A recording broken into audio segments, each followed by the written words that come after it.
प्रिय मित्रों, पूर्वांचल क्लास में आपका स्वागत है। आज हम लोग पढ़ेंगे मौर्य साम्राज्य। मौर्य साम्राज्य में विशेष रूप से अशोक के विषय में अध्ययन करेंगे। मौर्य साम्राज्य का इतिहास 322 ईसा पूर्व से 185 ईसा पूर्व के बीच में था, लेकिन हम इस वीडियो में अशोक के विषय में उसके समस्त कार्यों का उल्लेख, उसके द्वारा किए गए उद्योगों का वर्णन तथा उसके द्वारा सभी स्तूप जो भी बनवाए गए, दीर्घ शिलालेख हो या बृहद शिलालेख हो, समस्त कार्यों का अध्ययन इस वीडियो में हम करेंगे। अब शुरू करते हैं। अशोक का समय 273 ईसा पूर्व से 232 ईसा पूर्व के बीच में था। इसकी पत्नियां, अलग अलग पुस्तकों में इसकी कई पत्नियों का उल्लेख मिलता है, जैसे असंधमित्रा, महादेवी, पद्मावती, तिस्रक्षिता और कारुवाकी। इसके पुत्र महेंद्र का उल्लेख मिलता है, तीवर और जालौक का उल्लेख मिलता है। पुत्रियों में संघमित्रा और चारुमती का उल्लेख मिलता है।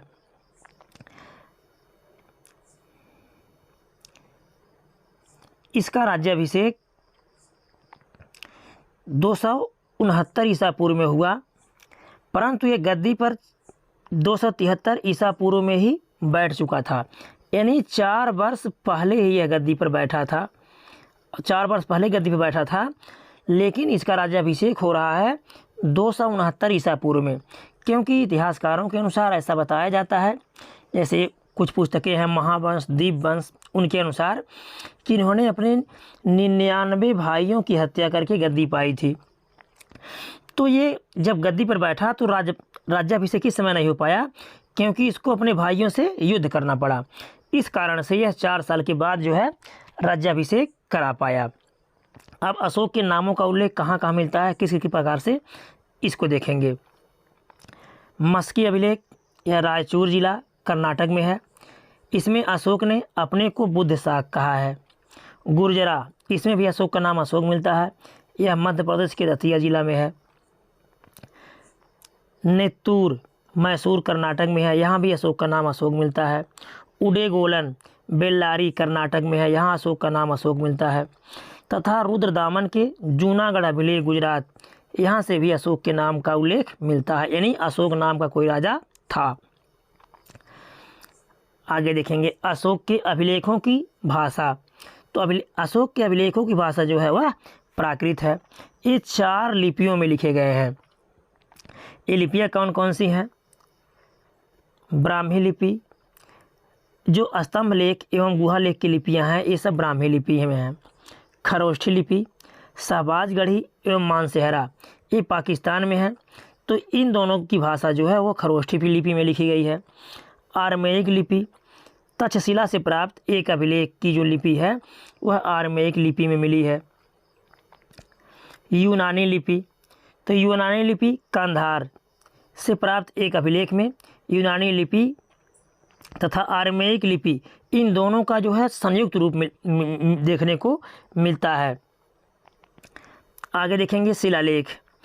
तो जो इनके शिलालेख हैं वो 4 रूपों में पाए जाते हैं, जैसे बृहद शिलालेख, दीर्घ शिलालेख। यानी जो पत्थरों पर लिखे गए हैं वो 2 प्रकार से हैं, एक बड़े पत्थरों पर लिखे गए हैं और एक छोटे पत्थरों पर लिखे गए हैं। तो बड़े पत्थरों पर लिखे गए शिलालेख को बृहद शिलालेख, छोटे पत्थरों पर लिखे गए शिलालेखों को लघु शिलालेख, तथा स्तंभ लेख, अर्थात जो पिलरों पर लिखे गए हैं उन्हें स्तंभ लेख कहा जाता है। और गुहा लेख, अर्थात जो गुफा बना करके या पहाड़ियों को काट करके उसके अंदर लिखे गए हैं, इन्हें गुहा लेख कहा जाता है। अब देखेंगे दीर्घ शिलालेख एवं लघु शिलालेख, इन्हें 2 भागों में बांट दिया गया, यानी जो पत्थरों पर लिखे गए हैं। अब दीर्घ शिलालेख, दीर्घ शिलालेख 14 हैं, जो 8 स्थानों से प्राप्त हुए हैं। इन दीर्घ शिलालेखों में नंबर 1 है शहबाजगढ़ी, पाकिस्तान। मानसेहरा, ये भी पाकिस्तान। कालसी, उत्तराखंड। गिरनार, काठियावाड़, गुजरात। धौली, उड़ीसा। जौगढ़, उड़ीसा। एरगुडी, आंध्र प्रदेश। सोपारा, महाराष्ट्र। तो ये 8 स्थानों से इसके जो बृहद शिलालेख हैं ये मिले हैं। अब देखेंगे इनकी विशेषताएं क्या हैं? जो 14 दीर्घ शिलालेख हैं इनकी विशेषताएं क्या हैं? प्रथम लेख अक्सर करके पूछे जाने वाले प्रश्न हैं कि इन लेखों पर क्या क्या विशेषताएं या क्या क्या चीज़ें लिखी गई हैं। तो इसके प्रथम लेख पर जीव हत्या पर निषेध के बारे में बताया गया है कि जो भी हमारे रज्जुक हैं, क्योंकि ये एक विभाग बनाया था और इन अधिकारियों को रज्जुक कहा जाता था। अब यह लोग समाज की सेवा में कार्य करते थे, तो इनको यह आदेश दे रखा था कि यह जीव हत्या न करें और यदि कोई जीव हत्या कर रहा है तो उस पर रोक लगाएं। दूसरा लेख, जो दूसरा इसका बृहद लेख है, वह है मनुष्यों एवं पशुओं की चिकित्सा। यह चिकित्सा पर विशेष रूप से ध्यान दिया कि जहाँ भी मनुष्य बीमार है या बीमार नहीं है वहाँ चिकित्सा की व्यवस्था अच्छे तरीके से की जाए और पशुओं की चिकित्सा पर भी ध्यान दिया था। तीसरा लेख, यह राज्याभिषेक के 12वें वर्ष की बात है। इसमें लिखवाया गया है कि 12वें वर्ष आज्ञा जारी करता है। क्या आज्ञा जारी करता है कि प्रति 5वें वर्ष रज्जुक माने जो बताया गया, जो उसके अधिकारी थे जिनको रज्जुक नाम दिया गया था, राज्य का दौरा करें और यह देखें कि प्रत्येक व्यक्ति अपने माता पिता की आज्ञा का पालन कर रहा है या नहीं कर रहा है। अगर नहीं कर रहा है तो उनको माता पिता की आज्ञा पालन करने का निर्देश दें तथा जीव की हिंसा न करना और अल्प व्यय यानी कम खर्च करें, अल्प संचय, कम बचत करें और अच्छी बातें। इन सारी चीज़ों का उल्लेख किसमें किया गया है? तीसरे लेख में किया गया है। चौथा लेख, चौथे लेख में है जीवित प्राणियों के वध और हिंसा का त्याग, ब्राह्मणों का आदर, माता पिता का।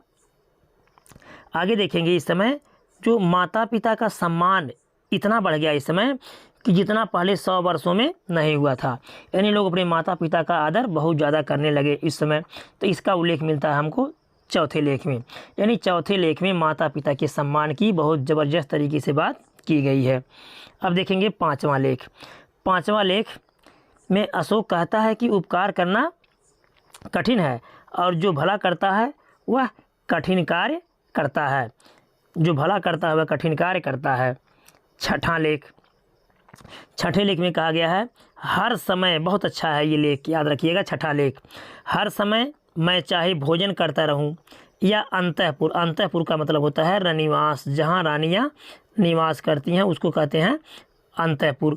तो मैं अंतःपुर में रहूं या शयन कक्ष में मैं सो रहा हूं, चाहे बाग में रहूं अर्थात मैं सैर पर हूं या सवारी पर हूं, सब जगह प्रतिवेदक मुझे प्रजा के हाल से परिचित रखें। बहुत अच्छी बात कहा इन्होंने। किस लेख में कहा है? छठा लेख में कहा है कि मैं चाहे जहाँ चाहे जिस हालत में रहूं मुझे जो है प्रतिवेदक जनता के हालों से परिचित करे। सातवां लेख, सातवां लेख सभी संप्रदायों के लिए सब जगह निवास करें। इन्होंने कहा जो भी संप्रदाय हैं, चाहे वो बड़े स्तर के लोग हैं, ब्राह्मण हो या क्षत्रिय हो या शूद्र हो, वह सभी लोग सभी जगह निवास कर सकते हैं। इसकी बात कही गई है 7वें लेख में। 8वां लेख, अशोक ने अपने अभिषेक के 10वें वर्ष धम्म यात्रा प्रारंभ की। धम्म का मतलब होता है सभी प्रकार से न्याय, सभी प्रकार से सदाचार, सभी प्रकार से अच्छे आचरण। आगे आपको धम्म के बारे में अच्छे से विस्तार से बताया गया है। तो अब इसकी शुरुआत कहाँ से की? इसकी शुरुआत इन्होंने बोधगया से की, जहाँ से भगवान महात्मा बुद्ध को ज्ञान की प्राप्ति हुई थी। तो इसका उल्लेख कहाँ मिलता है? 8वें लेख में मिलता है।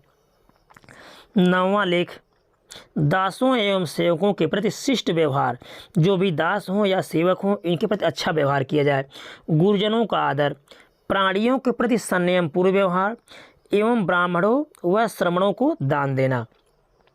तो इन सारी चीज़ों के बारे में 9वें लेख में बताया गया है कि दासों एवं सेवकों के प्रशिष्ट व्यवहार की बात किस में कही गई? 9वें लेख में।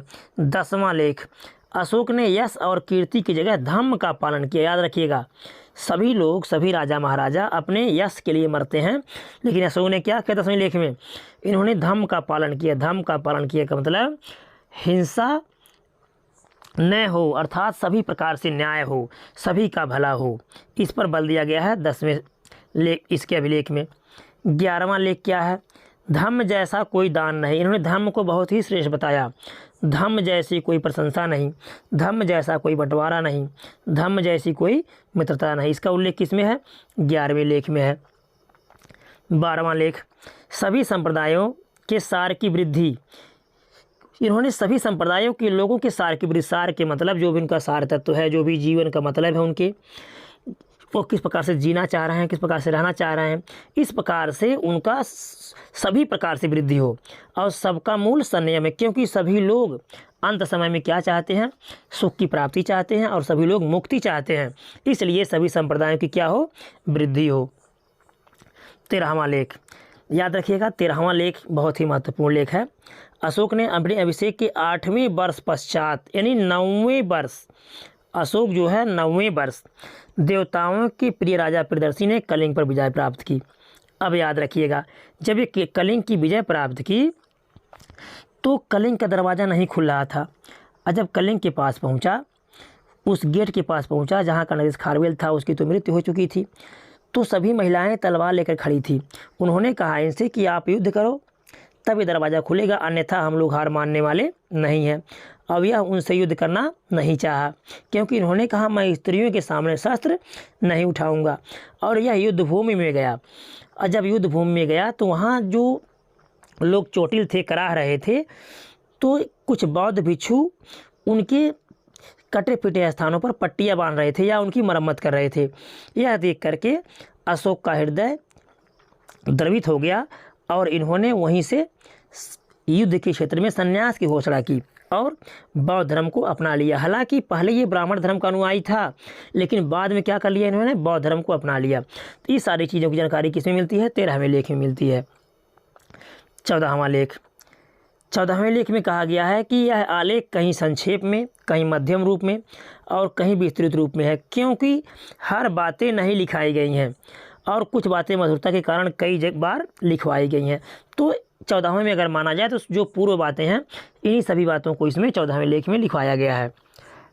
अब आगे देखेंगे बृहद स्तंभ लेख, अर्थात जो पिलरों पर लिखे गए हैं, जो खम्भों पर लिखे गए हैं, उनकी क्या विशेषता है।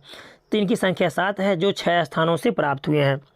दिल्ली मेरठ, अर्थात पहले मेरठ में था, पुनः कहाँ आ गया, दिल्ली आ गया। दिल्ली लाने वाला कौन था, फिरोज शाह तुगलक, यानी तुगलक वंश में फिरोज शाह तुगलक ने मेरठ से दिल्ली इसी ले आया, इसलिए इसे दिल्ली मेरठ लेख भी कहते हैं वर्तमान समय में। दूसरा है दिल्ली टोपरा, अर्थात पहले टोपरा में था, अब पुनः दिल्ली फिरोज शाह तुगलक ले आया। तो याद रखिएगा, दूसरा ये स्तंभ लेख है, दूसरे स्तंभ में धम्म क्या है इसके बारे में बताया गया है। अब पाप, धम्म क्या है, अब देखिए, धम्म है पाप से दूर रहना, अत्यधिक कल्याण करना, यानी अधिक से अधिक कल्याण करना। ये नहीं कि थोड़ा सा कल्याण कर दिए तो हम ये सोच लें कि बहुत अधिक हो गया, ऐसा कुछ नहीं। हम अंत समय तक हमेशा कभी ऐसा गलत हमारे दिमाग में कुछ आए ही नहीं कि हमने बहुत ज़्यादा अन्याय कर दिया या हमने बहुत ज़्यादा अच्छा कर दिया, कुछ नहीं। हमको हमेशा आगे बढ़ते रहना है। तो ये बातें किसके अंतर्गत आ रही हैं, धर्म के अंतर्गत आती हैं, लेकिन हम लोगों को भी अपने जीवन में इन चीज़ों को धारण करना चाहिए। और क्या था, दान करना, सत्यता, पवित्रता, मृदुता और साधुता।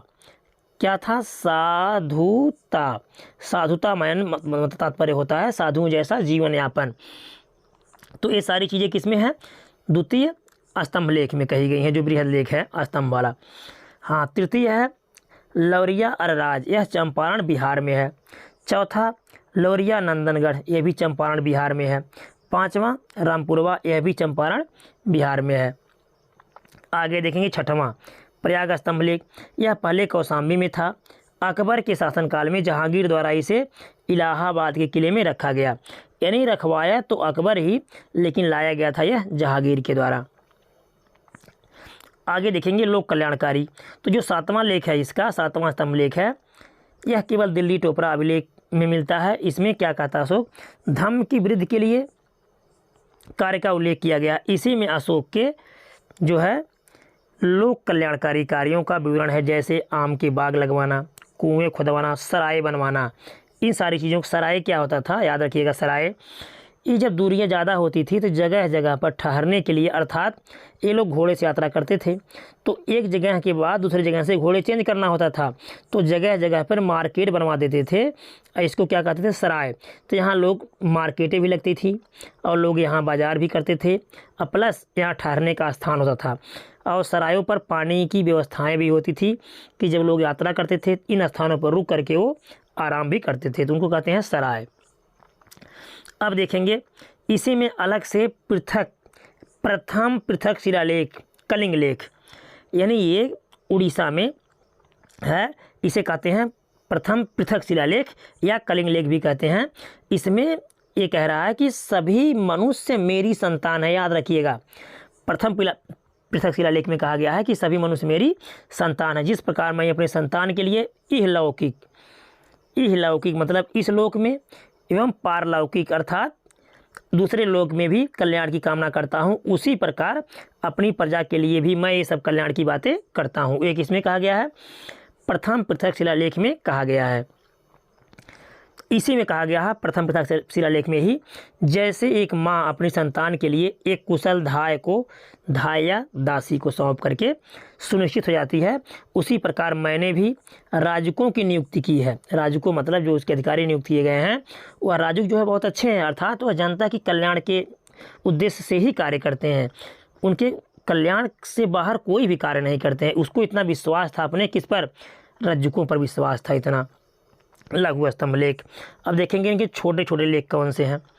तो लघु शिलालेखों पर अशोक की राज घोषणाएँ, अर्थात राज्य के अंदर क्या क्या कार्यक्रम हैं, क्या क्या कैसे चलाए जाते हैं, इन सारी चीज़ें की जानकारी किसमें मिलती है, लघु स्तंभ लेखों से, या पिलर जिसको हम बोलते हैं, छोटे छोटे जो पिलर हैं उनसे मिलती है। सांची लघु स्तंभ लेख। अशोक अपने महामात्रों को संघ भेद रोकने का आदेश देता है, यानी संघ में किसी प्रकार का भेद न किया जाए। यही चीज़ें सारनाथ लघु स्तंभ में भी कहा गया। अशोक ने अपने महामात्रों को संघ भेद रोकने का आदेश दिया था। दोनों जगहों पर एक ही बातें कही गई हैं। कौशाम्बी स्तंभ लेख, इसे रानी का अभिलेख भी कहा जाता है। तो कौशाम्बी तथा प्रयाग के स्तंभों में ये अशोक की जो है रानी, इसे अशोक की रानी करुआकी के द्वारा दान में दिए गए कार्यों का उल्लेख है, इसलिए इसे रानी का भी उल्लेख कहा जाता है। बाद में इसे इलाहाबाद लाया गया कौशाम्बी से। अब देखेंगे रूमिनदेई। तो लघु स्तंभ लेखों में रूमिनदेई स्तंभ लेख, यह अशोक अपने राज्याभिषेक के 20वें वर्ष, याद रखिएगा 20वें वर्ष रूमिनदेई गया था, और धार्मिक कर जो बलि होता है इसको धार्मिक कर कहते हैं, माफ़ कर दिया। भूमि कर घटाकर 1/8 भाग कर दिया। इसे आर्थिक अभिलेख भी कहते हैं, याद रखिएगा आर्थिक अभिलेख भी कहा जाता है। यह सबसे छोटा अभिलेख है, अर्थात अशोक ने जितने अभिलेखों को लिखवाया है उन अभिलेखों में रूमिनदेई अभिलेख सबसे छोटा अभिलेख है। लघु शिलालेख, अर्थात जो पत्थर हैं, पत्थरों पर लिखे गए शिलालेखों में लघु शिलालेखों के बारे में देखेंगे। रूपनाथ मध्य प्रदेश, गुर्जरा मध्य प्रदेश, सासाराम बिहार, भाबरू या बैराट यह राजस्थान में है। अशोक का नाम इसमें क्या मिलता है, प्रियदर्शी मिलता है, याद रखिएगा अशोक का नाम इसमें प्रियदर्शी मिलता है। भाबरू या बैराट, बहुत अच्छा प्रश्न है ये। मस्की कर्नाटक में है, यहाँ से जो अशोक का नाम अशोक मिलता है। ब्रह्मगिरी मैसूर में है, सिद्धपुर कर्नाटक में है। ये जो है लघु शिलालेख है। हाँ, जटिंगरामेश्वर कर्नाटक में है, एरगुडी आंध्र प्रदेश में, गोबी मठ मैसूर में, पलकीगुंडू कर्नाटक में, राजुल मंडगिरी आंध्र प्रदेश में, अहरौरा मिर्ज़ापुर उत्तर प्रदेश में लघु शिलालेख है। सारोमारो या शहडोल मध्य प्रदेश में है, नेत्तूर मैसूर में है, उडेगोलन बेल्लारी जिला कर्नाटक में है, पंगुडरिया सीहोर मध्य प्रदेश में है, सन्नाती गुलबर्गा कर्नाटक में है। तो ये हैं इसके लघु शिलालेख। अब देखेंगे हम कुछ गुफा लेख या गुहा लेखों की। तो गुहा लेखों की विशेषताएं जो है, तो बराबर की पहाड़ियाँ, ये बराबर की पहाड़ियाँ बिहार राज्य में हैं। तो ये बिहार राज्य में है। अब इसको अशोक ने आजीवक संप्रदायों को रहने के लिए बनवाया था। तो सुदामा गुफा बराबर की पहाड़ियाँ, यानी इसी बराबर की पहाड़ियों में सुदामा गुफा है। कहाँ पर है, बिहार में है।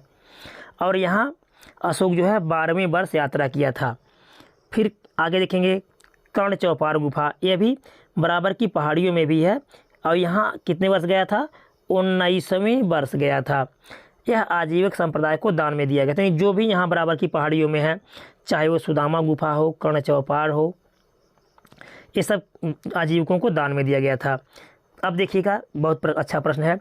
जो बराबर पहाड़ी है इसका आधुनिक नाम खलवित पर्वत है। इसको आधुनिक रूप से खलवित पर्वत के नाम से जानते हैं। कहाँ पर है, बिहार में। विश्व झोपड़ी गुफा, यह भी बराबर की पहाड़ियों में ही है। यह सब आजीविकों को दान में दिया गया था या उनको रहने के लिए अशोक ने दिया था। एक चीज़ याद रखिएगा, अशोक के जो भी शिलालेख हैं सर्वप्रथम 1837 ईस्वी में जेम्स प्रिंसेप ने पढ़ने में सफलता प्राप्त की थी, लेकिन इसकी खोज कब हुई थी? 1750 ईस्वी में स्टीफेन थेलर महोदय ने दिल्ली टोपरा अभिलेख की खोज की थी और पढ़ने में सफलता पाया था जेम्स प्रिंसेप ने 1837 में। यानी अशोक के अभिलेखों को सर्वप्रथम जेम्स प्रिंसेप ने पढ़ने में सफलता पाई थी। अब कुछ देखेंगे मेगास्थनीज के बारे में। मौर्य साम्राज्य क्या था? मेगास्थनीज के अनुसार तो भारत में दास प्रथा विद्यमान नहीं थी। हालांकि कौटिल्य ने दासों का उल्लेख किया है, लेकिन मेगास्थनीज के अनुसार दास प्रथा विद्यमान नहीं थी। और क्या कह रहा है, भारत में 7 प्रकार की जातियाँ थी, परंतु हम जानते हैं कि सूत्रकाल का मतलब पहले से ही, मौर्य साम्राज्य के पहले से ही यहाँ 4 प्रकार की जाति विद्यमान थी। लेकिन इस समय कितनी जातियाँ हैं? 7 प्रकार की जातियाँ हैं। यानी मौर्य साम्राज्य में 7 प्रकार की जातियाँ हैं। किसके अनुसार? मेगास्थनीज के अनुसार। आगे अशोक के सहगौरा, तो ये सहगौरा वर्तमान समय गोरखपुर में है तथा महास्थान यह पश्चिम बंगाल में है। यहाँ की क्या विशेषता है? इस अभिलेख में अकाल के समय राज्य द्वारा अनाज वितरण का वर्णन का लिखित रूप यहाँ पर मिलता है। इसके अनुसार ये पता चलता है कि अशोक ने अपने राज्य में अकाल के समय के लिए भी व्यवस्था किया था। कहाँ कहाँ से? सहगौरा गोरखपुर तथा महास्थान पश्चिम बंगाल से इसकी जानकारी मिलती है। भू राजस्व जो था इसके समय में 1/4 भाग था, जबकि किसके अनुसार है? ये मेगास्थनीज के अनुसार है। जबकि कौटिल्य ने अपने अर्थशास्त्र में भू राजस्व की मात्रा कितना बताया है? 1/6 भाग बताया है। और ये कितना बताया? 1/4 भाग बताया। आगे देखेंगे कौटिल्य का अर्थशास्त्र कुछ विशेषताएं क्या क्या हैं। इसमें 15 अधिकरण है। याद रखिएगा, अक्सर करके परीक्षाओं में पूछा जाने वाला प्रश्न है कि कौटिल्य के अर्थशास्त्र में कितने अधिकरण हैं? 15 अधिकरण हैं तथा इसमें 6000 श्लोक हैं। डॉक्टर श्याम शास्त्री ने सर्वप्रथम 1909 में इसे प्रकाशित करवाया। और क्या विशेषता है? जहाजरानी का मतलब होता है पानी वाली जहाजें। इसका उल्लेख सर्वप्रथम किसमें मिलता है? अर्थशास्त्र में मिलता है। आगे देखेंगे कौटिल्य का सप्तांग सिद्धांत, अर्थात जो इन्होंने 7 सिद्धांत दिया है वह 7 सिद्धांत कौन कौन से हैं? नंबर 1 है स्वामी अर्थात राजा। सबसे पहले किसी भी राज्य में क्या होना चाहिए? एक राजा होना चाहिए। राजा क्या है? राजा राज्य के सिर के तुल्य हैं, अर्थात जैसे एक व्यक्ति के पास सिर होना चाहिए तभी वो किसी कार्य को सोच सकता है या कर सकता है, उसी प्रकार से एक राजा होना चाहिए। और राजा किसके समान है? सिर के समान है, बिना सिर के कुछ नहीं हो सकता। तो राजा की तुलना किससे की गई है? सिर के। अमात्य अर्थात मंत्री, ये राज्य की आँखें हैं। अमात्यों को राज्य की आँखें बताया गया। जनपद अर्थात राज्य क्षेत्र, ये राज्य की जंघाएं हैं। दुर्ग याद रखिएगा। चौथा क्या है? इनको क्रम से याद रखिएगा। चौथा है दुर्ग अर्थात किले, यह राज्य की बाहें हैं। कोष अर्थात धन, यह राज्य का मुख है। यानी कि अगर धन नहीं होगा तो कोई काम नहीं होगा। जैसे धन होता है तभी हम भोजन एकत्रित कर पाते हैं, तो ये धन को क्या बताया गया? मुख बताया गया यहाँ। दंड अर्थात सेना होगी तो दंड देगी, यह राज्य का मस्तिष्क बताया। तो याद रखिएगा, ये राजा जो हैं, राजा को क्या बताया गया? सिर, राजा को सिर बताया गया है। और दंड अर्थात सेना को क्या बताया गया? मस्तिष्क बताया गया। आगे 7वां क्या है? मित्र, ये राज्य के मित्र तथा कान हैं। मित्र के बारे में बताया कि राज्य के मित्र और कान है, सप्तांग सिद्धांत हैं। आगे देखेंगे कौटिल्य ने 9 प्रकार के दासों का वर्णन किया है। और कौटिल्य ने अपने अर्थशास्त्र में राज्य के 18 तीर्थ स्थानों या 18 तीर्थ अधिकारियों का भी वर्णन किया है। और राज्य में 27 अध्यक्ष नियुक्त थे। पुराणों में अशोक को अशोकवर्धन कहा गया है। याद रखिएगा, पुराणों में भी अशोक को अशोकवर्धन कहा गया है। अशोक के प्रयाग स्थित शिलालेख में समुद्रगुप्त तथा मुगल सम्राट जहांगीर और अशोक की रानी कारुबाकी का उल्लेख मिलता है।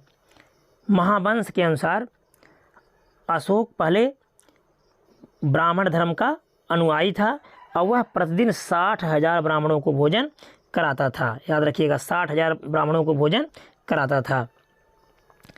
आगे देखेंगे उपासक के रूप में राज्याभिषेक के 10वें वर्ष यह बोधगया की यात्रा की, अर्थात भगवान बुद्ध की धरती पर ये 10वें वर्ष यात्रा किया था, बोधगया में गया था। और 12वें वर्ष निगल सागर, निगल सागर नेपाल के तराई क्षेत्र में है, यहाँ बौद्ध के स्तंभ लेख मिले हैं, तो यहाँ ये 12वें वर्ष यात्रा किया था। और 20वें वर्ष लुम्बिनी की यात्रा की, अर्थात महात्मा बुद्ध की जन्मस्थली लुम्बिनी, तो यहाँ 20वें वर्ष गया था। अक्सर करके परीक्षा में पूछा जाता है कि किस वर्ष यह यात्रा किया गया। बौद्ध धर्म के प्रचार के लिए पुत्र महेंद्र और पुत्री संघमित्रा को श्रीलंका भेजा था। डायोनीसियस ने सम्राट अशोक के दरबार में राजदूत के रूप में कार्य किया था। वीडियो अच्छा लगा होगा तो लाइक कीजिएगा, सब्सक्राइब कीजिएगा, दोस्तों को शेयर कीजिएगा। धन्यवाद।